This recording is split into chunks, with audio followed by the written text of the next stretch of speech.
Hello students, कैसे हो? अच्छे हो सभी? चलो तो क्लास स्टार्ट करते हैं अपनी फिर। तो देखो, बायोलॉजी की अपनी बेसिक क्लासें चल रही थी। अभी तक अपन मेन टॉपिक के नहीं आए थे। आज अपन फिर एक और बेसिक क्लास लेते हैं अभी तक, क्योंकि अभी तक सिलेबस के अंदर अपन को ज़्यादा जल्दबाजी करने की जरूरत नहीं है। फिलहाल आप बायोलॉजी को बेसिक समझो, होती क्या है बायोलॉजी। तो एक बेसिक क्लास अपन बायोलॉजी की ओर लेते हैं। हालांकि ये बेसिक क्लासें कहीं ना कहीं अपने मेन सिलेबस के अंदर जरूर काम में आएगी। अभी जो बेसिक क्लासेस चल रही है इनका फायदा जरूर मिलेगा, क्योंकि ये जो शब्द आ रहे हैं यहाँ पर, ये शब्द अपनी मेन क्लासों के अंदर बार बार में यूज में आएंगे। इसलिए इन आप ये मत सोचना कि ये बेसिक क्लास से कोई काम की नहीं है। क्या बेसिक क्लासों से बहुत अच्छा नॉलेज मिल रहा है, जो अपन आगे की क्लासों के अंदर अपने बहुत ज्यादा इसका फायदा होने वाला है। तो एक बेसिक क्लास अपन और लेते हैं बायोलॉजी की। इसके अंदर अपना टॉपिक है जीव विज्ञान की विभिन्न शाखाएं। टॉपिक क्या है अपना आज का?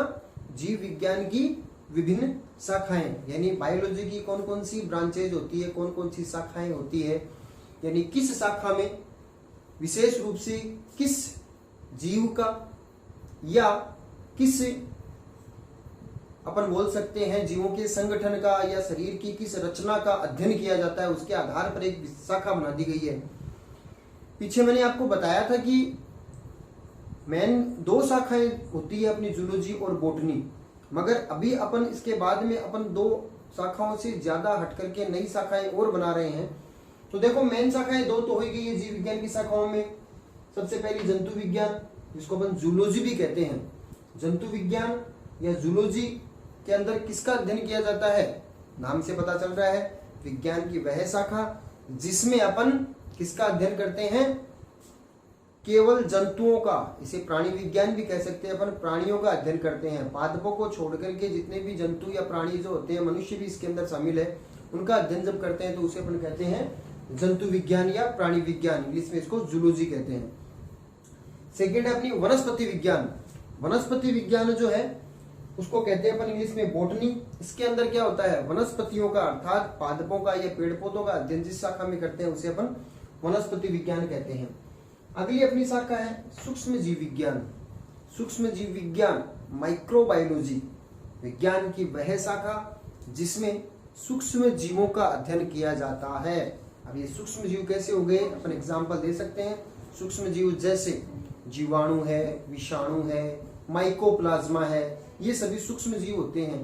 तो इनका अध्ययन अपन विज्ञान की जिस शाखा में करते हैं उसे सूक्ष्म जीव विज्ञान या माइक्रोबायोलॉजी कहते हैं। अगला अपनी शाखा जो है वो है आकारिकी, मॉर्फोलॉजी। आकारिकी क्या होती है कि जब भी किसी जीव का, चाहे वो पादप हो चाहे वो जंतु हो, उसकी बाह्य संरचनाओं का अध्ययन करते हैं ना अपन। बाह्य संरचना का जब अध्ययन करते हैं, आंतरिक शरीर के आंतरिक अंगों में, यानी जैसे कोई पादप है या कोई जंतु है तो उसका अनुच्छेद नहीं काटा अपन ने, उसका काट नहीं काटा है, उसका आंतरिक संरचना का नहीं, बाहरी संरचनाओं का जब अध्ययन किया जाता है तो विज्ञान की उस शाखा को बोलते हैं मॉर्फोलॉजी या आकारिकी। इसके बाद में अगली शाखा है अपनी शरीर रचना विज्ञान।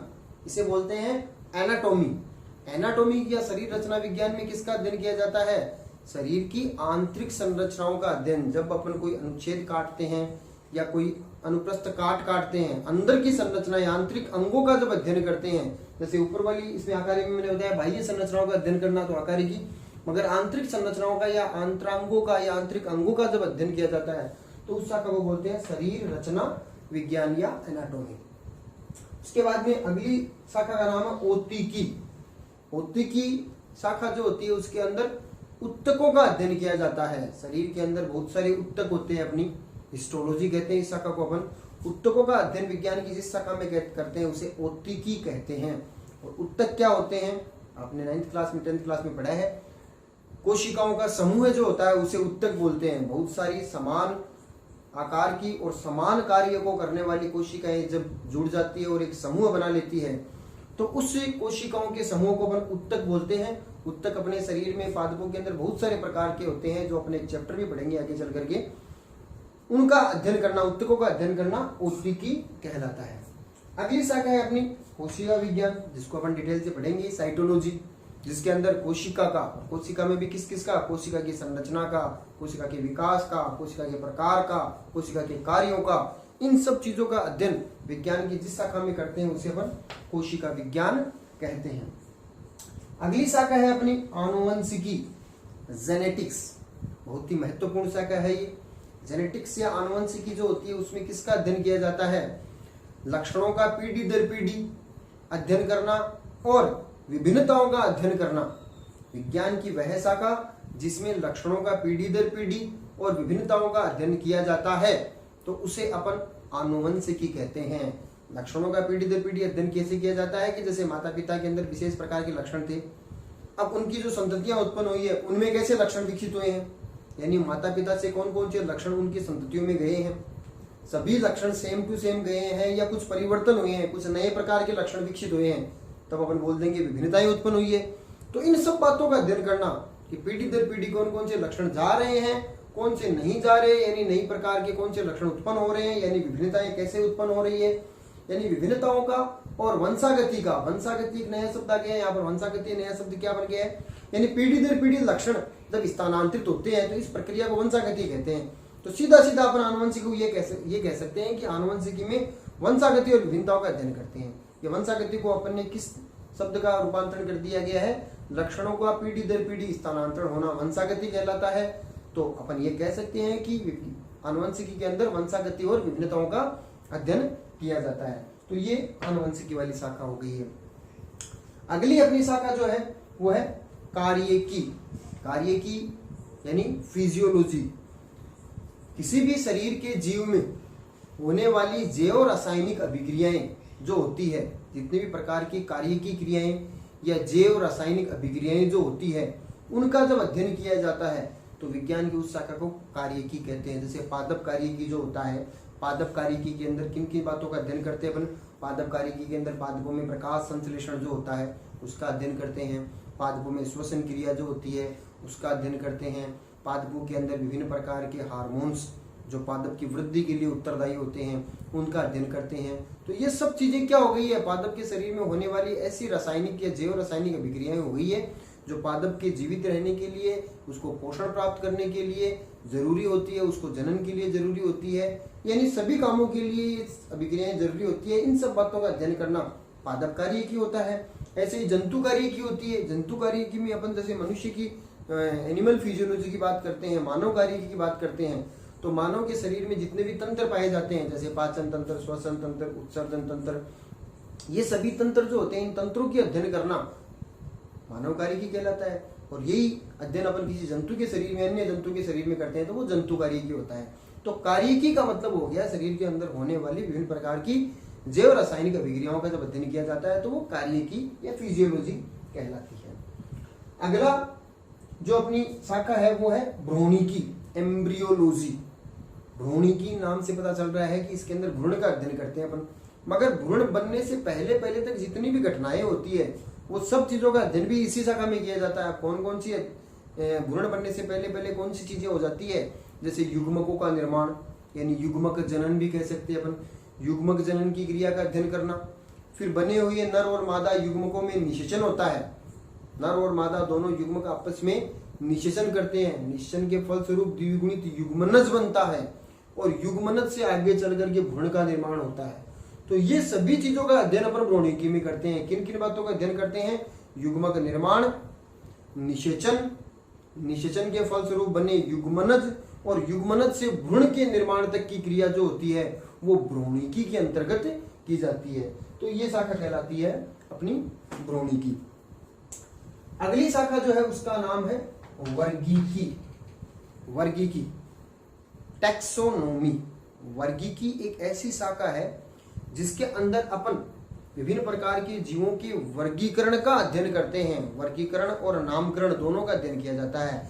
यानी वर्गीकी में क्या किया जाता है कि जो भी जीव होता है इस संसार के अंदर, जो भी जीव पाए जाते हैं, जैसे वो पादप हो चाहे जंतु हो, उनके लिए विशेष प्रकार का वर्गीकरण वैज्ञानिकों के द्वारा किया गया है, जिसके द्वारा अंतर्राष्ट्रीय स्तर के ऊपर उस पादप या उस जंतु को पहचाना जाता है। अंतर्राष्ट्रीय स्तर पर वर्गीकरण करके बहुत सारे वर्गक बनाए गए हैं। जैसे कोई जंतु होता है, कई सारे वर्ग, आपने वर्गों के अंदर वर्गों के नाम आपने सुन रखे हैं। जैसे संघ है, तो कौन से संघ में है पादप, कौन से जगत में है, कौन से गण के अंदर है, कौन से वर्ग में है, कौन से वंश में है वो, और कौन सी जाति में है। यानी जगत, संघ, वर्ग, गण, कुल, वंश, जाति, इस प्रकार से किसी भी जीव को विभाजित करना वो वर्गीकरण हो गया। और ये सब क्या बोले मैंने अभी तक, जगत, संघ, वर्ग, गण, कुल, वंश, जाति, ये वर्गक है, इनमें विभाजित किया जाता है। जैसे अपन जगत तो दो ही मेनली होते हैं, एक तो पादप जगत होता है, जंतु जगत होता है। तो पादपों को तो पादप जगत में लेंगे, जंतुओं को जंतु जगत में ले लेंगे, ठीक है। अब संघ जो होते हैं, फाइलम, बहुत सारे आपने 9th क्लास से नाम सुन रखे हैं, प्रोटोजोआ, पोरीफेरा, स्लेंट्रेटा, टिनोफोरा, प्लेटी हेलमेंथीज, एस्के हेलमेंथीज, जिसको अपन निमेट हेलमेंथीज भी बोलते हैं, आर्थ्रोपोडा होता है, मोलस्का होता है, ठीक है। ये सभी क्या है, ये संघ के नाम हैं। तो इनमें से किसी एक संघ के अंदर उस जीव का स्थान आ गया, ठीक है। कोडेट है या नॉन कोडेट है, कशेरुकी है या अकशेरुकी है। जैसे मनुष्य जो होता है वो कशेरुकी प्राणियों के अंदर आता है, ठीक है। इसी प्रकार से जैसे कीट होते हैं, जैसे अपन बात करें केकड़ा जो होता है वो आर्थ्रोपोडा के अंदर आता है। इस प्रकार से सभी जीवों का एक संघ बनाया गया है। एक विशिष्ट जीव जो होता है विशिष्ट संघ के अंदर पाया जाता है। ऐसे ही विशिष्ट वर्ग भी होता है, एक वंश भी होता है, फिर जाति भी होती है। जैसे मनुष्य की बात करें अपन, मनुष्य का वैज्ञानिक नाम क्या है, सभी को पता होगा। मनुष्य का वैज्ञानिक नाम, मानव का वैज्ञानिक नाम होमो सेपियंस। होमो सेपियंस 2 शब्दों से मिलकर बना हुआ वैज्ञानिक नाम है। तो होमो शब्द जो है वो तो हो गया उसका वंश, और सेपियंस हो गई है जाति। ये द्विनाम पद्धति कहलाती है। कैरोलस लीनियस नामक वैज्ञानिक ने जंतुओं के नामकरण की एक पद्धति विकसित की थी, जिसका नाम था द्विनाम पद्धति, जिसमें यह बताया गया था कि कोई भी जीव जो होता है उसका नाम जो होता है 2 शब्दों से मिलकर के बना होता है, जिसमें 2 शब्द लिखे जाएंगे। पहला शब्द जो होता है वो उसके वंश को दर्शाता है, जबकि दूसरा शब्द जो होता है वो उसकी जाति को दर्शाता है। तो होमो सेपियंस से उदाहरण मैंने आपको दिया कि होमो वंश है और दूसरा सेपियंस जाति है। ऐसे अपने एक एग्जाम्पल ले, आम है। आम का वानस्पतिक नाम जो होता है वो होता है मेंजीफेरा इंडिका। तो मेंजीफेरा वंश हो गया और इंडिका जाति हो गई है। तो ये सब चीजें मैं आपको वर्गीकरण के लिए बता रहा हूँ। आगे अपन पूरा चैप्टर पढ़ेंगे इसके लिए। तो वर्गीकरण के अंदर अपन ने वर्ग को में विभाजित किया, नामकरण में एक विशेष नाम भी दिया अपन ने। तो इन सब बातों का अध्ययन विज्ञान की जिस शाखा में किया जाता है वो कहलाती है वर्गीकी या टैक्सोनॉमी। अगली शाखा है अपनी पारिस्थितिकी, इकोलॉजी। पारिस्थितिकी या इकोलॉजी शाखा भी बहुत महत्वपूर्ण शाखा होती है। इसमें किस चीज का अध्ययन किया जाता है कि कोई भी जीव जंतु जो होता है वो जीव जंतु जिस स्थान पर निवास करता है उसके चारों तरफ उसका बाह्य वातावरण भी तो है भाई। जहां पर भी रहा है बाह्य वातावरण के संपर्क में है, वायु है, जल है, प्रकाश है, तापमान है, ये सब चीजें उसको प्रभावित कर रही है। तो बाह्य वातावरण के साथ में कोई जीव जो होता है उसके अंतर संबंध क्या होते हैं, कोई भी जीव जो होता है उसके बाह्य वातावरण के साथ में उसके संबंधों का अध्ययन विज्ञान की जिस शाखा में किया जाता है उसे इकोलॉजी या पारिस्थितिकी कहा जाता है, ठीक है। ये अगर पादपों के संदर्भ में अध्ययन करते हैं तो पादप यानी प्लांट इकोलॉजी कहलाती है, जंतुओं के संदर्भ में अध्ययन करते हैं तो एनिमल इकोलॉजी कहलाती है। तो कोई भी जीव जो होता है उसका उसके वातावरण के साथ में संबंध का अध्ययन किया जाता है, तो उसे अपन पारिस्थितिकी कहते हैं। अगली शाखा जो है उसका नाम है उद्विकास, इवोल्यूशन। उद्विकास, विकास नाम के शब्द से ही थोड़ा सा बड़ा शब्द हो गया, इसको विकास बोल सकते हैं मगर थोड़ा सा ब्रॉड यानी थोड़ा बड़ा नाम हो गया उद्विकास। उद्विकास में क्या किया, किस चीज का अध्ययन किया जाता है कि कोई जीव जो होता है, कोई भी जीव जो होता है वो जन्म लेता है यानी पैदा होता है, उत्पन्न होता है। उत्पन्न होने के बाद में उसके परिपक्व होने तक उसके शरीर के अंदर क्या क्या परिवर्तन हुए हैं, यानी उसके जीवन काल में उसके क्या क्या परिवर्तन हुए हैं और परिवर्तन होते होते वो कैसा बन गया है और आगे चल करके उनकी संततियों में क्या परिवर्तन हो रहा है। इस प्रकार से लगातार कई सालों के बाद में वो पहले हजारों साल पहले वो जीव कैसा था और हजारों साल बाद में उसकी निरंतर लगातार पीढ़ियां चलती रही, अब वो जीव कैसा बना है वर्तमान समय में। तो पहले वाला हजारों साल बाद में जो जीव है उसके अंदर बहुत सारा अंतर हो जाएगा कि निरंतर परिवर्तन होते रहते हैं, छोटे छोटे परिवर्तन होते होते और लास्ट में एक नई जाति का निर्माण कर देते हैं, यानी एक ही जाति से फिर दूसरी जाति बन जाती है। तो उसके उत्पन्न होने से लेकर के उसके अंदर, उस जीव के अंदर जो जो परिवर्तन हो रहे हैं और परिवर्तन के साथ में उसमें किस प्रकार का विकास हो रहा है, किस प्रकार का विकास हो रहा है, यानी जीव के उत्पन्न होने से लेकर उसके परिवर्तन और उसमें होने वाले विकास का अध्ययन जब किया जाता है तो उस विज्ञान की शाखा को अपन उद्विकास कहते हैं, इवोल्यूशन कहते हैं। एग्जाम्पल के तहत आपको बताऊं, जैसे मनुष्य का उद्विकास की बात करें अपन, तो मनुष्य जो होता है, मानव जो है, ह्यूमन बीइंग है, उसका विकास किससे हुआ है? कपियों से हुआ है, एप से हुआ है। तो कपि थे करोड़ों साल पहले, कपि थे, और कपियों में धीरे धीरे परिवर्तन होते होते आज का वर्तमान मानव जो होमो सेपियंस है वो बना है, और इनमें परिवर्तन होते होते आगे भविष्य का मानव बनेगा। तो निरंतर कपियों से मनुष्य का विकास हुआ। ये सब चीजों का अध्ययन जो होता है वो ही अपन इवोल्यूशन या उद्विकास की शाखा में करते हैं। अगली शाखा का नाम है कीट विज्ञान। छोटा सा नाम है, इसके अंदर पता चल रहा है अपने। इस शाखा के अंदर अपन किसका अध्ययन करते हैं? कीटों का अध्ययन करते हैं। कीट बहुत सारे होते हैं, बहुत सारे पादप को संक्रमित करने वाले कीट होते हैं। मोस्टली कीट जो होते हैं फसलों को संक्रमित करते हैं, तो उन कीटों का अध्ययन विज्ञान की जिस शाखा में करते हैं अपन, उसे कीट विज्ञान कहते हैं। अगली शाखा है रोग विज्ञान। इसमें भी बेसिक सी बात है, रोगों का अध्ययन करना, मगर केवल रोगों का अध्ययन करना ही नहीं, रोग के बारे में सभी चीजों का अध्ययन करना, कि रोग जनक या रोग कारक क्या है उसका अध्ययन करना, रोग का कारण क्या है, रोग कारक और रोग का कारण, यानी कारण का मतलब हो गया संक्रमण। कोई रोग कारक का पता लग गया, उस वो रोग कारक अपने शरीर में या पादप के शरीर में कैसे गया, उसका संक्रमण कैसे हुआ, तो उस रोग का संक्रमण का अध्ययन करना। फिर उसके बाद में उस रोग के द्वारा होने वाले शरीर में, उसके शरीर में कौन कौन सी हानियां होती है, यानी रोग का प्रभाव क्या पड़ता है, रोग के प्रभाव का अध्ययन करना। और उसके बाद में उस रोग को सही कैसे किया जा सकता है, यानी उस कीट को नष्ट कैसे किया जा सकता है, पादप को रोग से कैसे बचाया जा सकता है, अर्थात रोग का नियंत्रण कैसे किया जा सकता है। इन सब बातों का अध्ययन, यानी रोग के अंदर किस किस बातों का अध्ययन, रोग कारक या रोग जनक का, रोग के संक्रमण का, रोग के प्रभाव का और रोग के नियंत्रण का जब अध्ययन किया जाता है तो विज्ञान की उस शाखा को रोग विज्ञान या पैथोलॉजी कहते हैं। अगली एक शाखा है अपनी जीवाश्म विज्ञान। बीच में रह गई थी अपनी जीवाश्म विज्ञान। जीवाश्म विज्ञान या पेलियो ऑन्कोलॉजी अपन किसे कहते हैं? देखो, जीवाश्म किसे कहते हैं, आपने बहुत छोटी क्लास में पढ़ रखा होगा। जीवाश्म या फॉसिल्स किसे कहते हैं अपन? जीवाश्म ऐसे विलुप्त हुए जीवों के अवशेष को कहते हैं।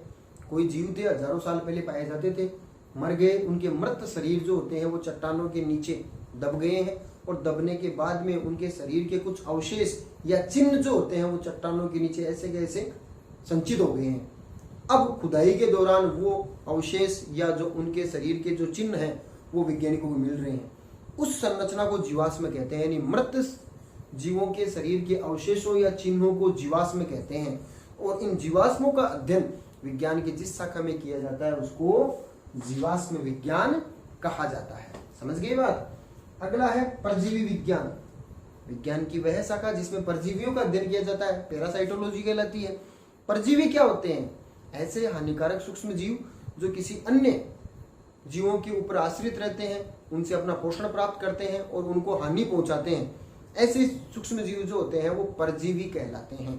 ठीक है, जैसे प्लाज्मोडियम है।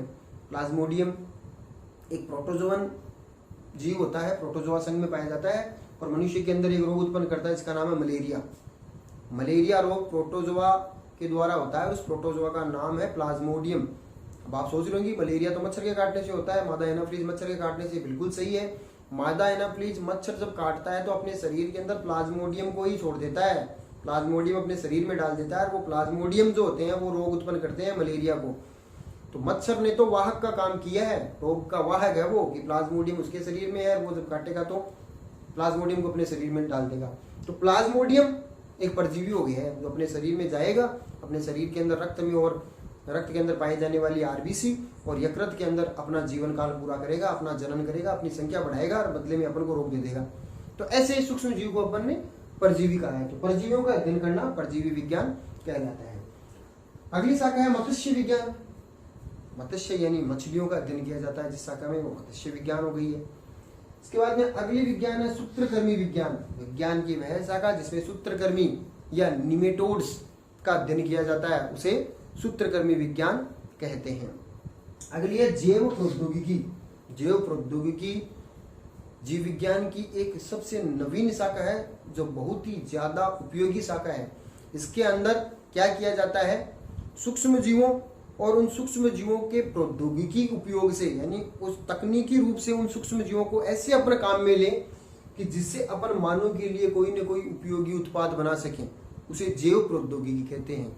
यानी जीवों के द्वारा ही और जीवों के लिए ही, सूक्ष्म जीवों को अपन ने काम में लिया और उन सूक्ष्म जीवों के अंदर कोई प्रौद्योगिकी क्रिया की, यानी कुछ तकनीक लगाई और उनमें तकनीक लगा करके अपन ने कोई ऐसा उत्पाद बना दिया जो मनुष्य के लिए बहुत ज्यादा उपयोगी होता है, उसे जैव प्रौद्योगिकी कहते हैं। देखो, जैव प्रौद्योगिकी, जैव यानी जीवों को काम में लिया और उनमें कुछ तकनीकी क्रिया के द्वारा कुछ ऐसा उत्पाद बना दिया जो मनुष्य के लिए उपयोगी है, तो वो जैव प्रौद्योगिकी कहलाती है। अगली शाखा है जैव भूगोल। जैव भूगोल का मतलब ये हो गया कि जितने भी जीव जंतु जो है वो पृथ्वी के ऊपर किस प्रकार के आवास में पाए जाते हैं, यानी कौन से भूमंडल पर पाए जाते हैं, वहां पर उनका आवास कैसा है, उनका वितरण कौन कौन से किस प्रकार के वातावरण के अंदर है, वितरण कहाँ है, निवास कहाँ करते हैं, इन सब बातों का अध्ययन विज्ञान की जिस शाखा में किया जाता है उसे बोलते हैं जैव भूगोल। तो ये अपना आज का टॉपिक एक पूरा होता है। छोटे छोटे शब्द आए हैं मगर ये शब्द आपके लिए बहुत उपयोगी होंगे, क्योंकि आगे के क्लासों के अंदर ये शब्द आपके लिए उपयोगी रहेंगे, बार बार में ये शब्द आएंगे, इसलिए ये एक साथ कलेक्शन करके मैंने आपको जीव विज्ञान की शाखाओं के रूप में बता दिया है। अगले वीडियो में फिर मिलते हैं। Thank you.